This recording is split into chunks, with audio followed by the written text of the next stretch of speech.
नमस्कार, मेघाच मराठी रेसिपीमध्ये आज आपण खव्याचे गुलाबजाम करत आहे। त्यासाठी आपण खवा घेतलेला आहे, आपण मोजून घेऊ। हा 1 वाटी एवढा खवा आहे। जर तुम्ही असा मोजला तर हा थोडासा 1.25 वाटी असे वाटेल तुम्हाला, बघू शकता। पण गच्च जर भरला तर हा 1 वाटी खवा आहे सॉरी। सगळ्यात आधी आपण हा खवा छान चुरून घ्यायचा।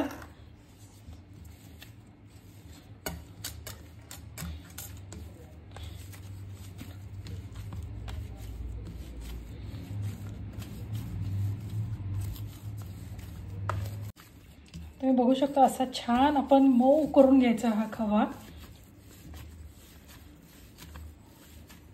हा कसा असा पातळ व्हायला लागलाय, हा एकदम आपल्याला म्हणजे याच्यात काहीच गाठी राहणार नाही आणि एकसारखा आपला खवा तयार होईल। 2 ते 3 मिनिटात आपला छान खवा तयार होतो। हा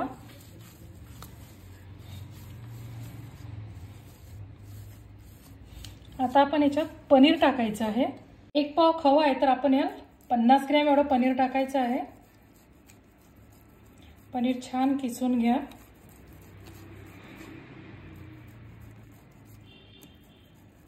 आता आपण पनीर आणि खवा हा छान एकत्र करून घेऊ।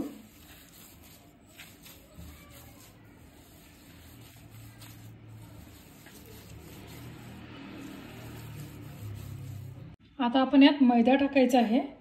आपण सुरुवातीला 2 चमचे एवढा मैदा टाकू।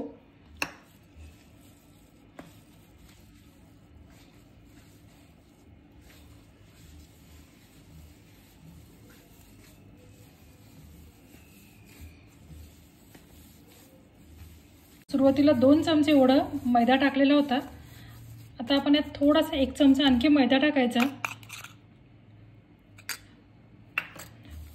तुमच्या खव्याची कन्सिस्टन्सीनुसार तुम्हाला मैदा 3 किंवा 4 चमचे लागू शकतो, पण 4 किंवा 5 चमच्यांच्या मधातच मैदा लागतो, त्याच्यावर तुम्ही मैदा टाकू नका, नाहीतर गुलाबजाम कडक होतात, असे सॉफ्ट होत नाही, ते पाकही व्यवस्थित पित नाही आणि मग वरतून ते कडक आणि आतून नरम अशा पद्धतीचे होतात आणि पाकही मुरल्यामुळे ते गुलाबजामला टेस्टही येत नाही। आता तुम्ही बघू शकता आपला उंडा किती छान असा खव्याचा तयार झालेला आहे। आता आपण हा मुरायला ठेवून देऊ 5 मिनिटं। आपल्या 1 वाटी खवा होता, त्यासाठी आपण 2 वाटी एवढी साखर घ्यायची आहे। आपण आधी ही साखर विरघळू देऊ छान।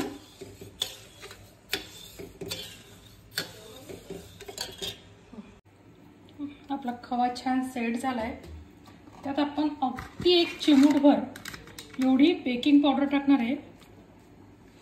फक्त एवढीशी आपल्याला याच्यात बेकिंग पावडर टाकायची आहे, म्हणजे आपले गुलाबजाम छान फुगतील। आपली साखर मेल्ट झाली आहे पाण्यात। आता आपण यात थोडंसं 2-4 काड्या केशरच्या टाकू आणि 5 मिनिटं याला एक उकळी आली की गॅस बंद करून देऊ।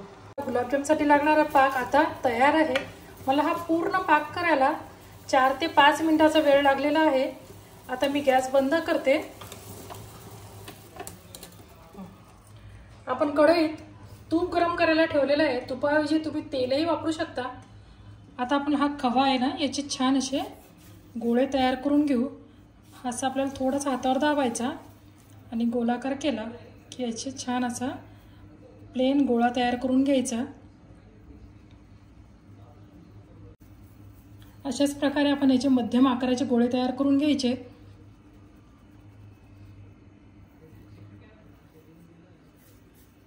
आपलं तूप छान गरम झालंय, आपण गॅस छोटा करू आणि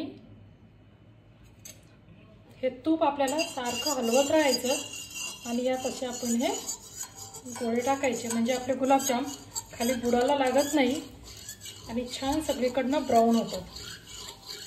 फिरवत आपले गुलाबजाम छान मंद आचेवर तळून घ्यायचे।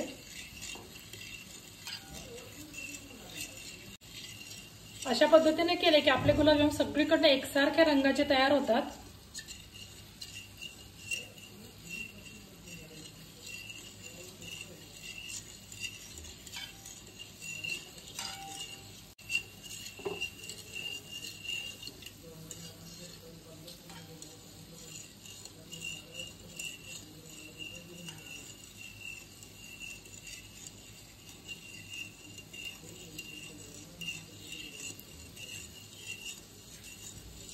आपण हे गुलाबजाम कढईतनं काढून घेऊ। तुम्ही बघू शकता किती छान आपले गुलाबजाम तयार झालेले आहेत आणि अशाच प्रकारे आपण आणखी गुलाबजाम तळून घ्यायचे। यात आपण मस्त अशी विलायचीची पूड टाकायची आणि हे गुलाबजाम आता आपण यात टाकून घेऊ। आपला पाक छान कोमट झालेला आहे आणि 1-1.5 तासासाठी आपण हे गुलाबजाम छान यात मुरू द्यायचे आहेत। आपले गुलाबजाम तयार आहेत। तर ही रेसिपी गुलाबजामची तुम्हाला कशी वाटली हे नक्की कळवा आणि रेसिपीला लाईक करा, शेअर करा, सबस्क्राईब करा। तुम्ही बघू शकता आपले गुलाबजाम किती छान झालेले आहेत। या पद्धतीने तुम्ही नक्की एकदा गुलाबजाम ट्राय करा, सगळ्यांनाच फार आवडतील। थँक्यू।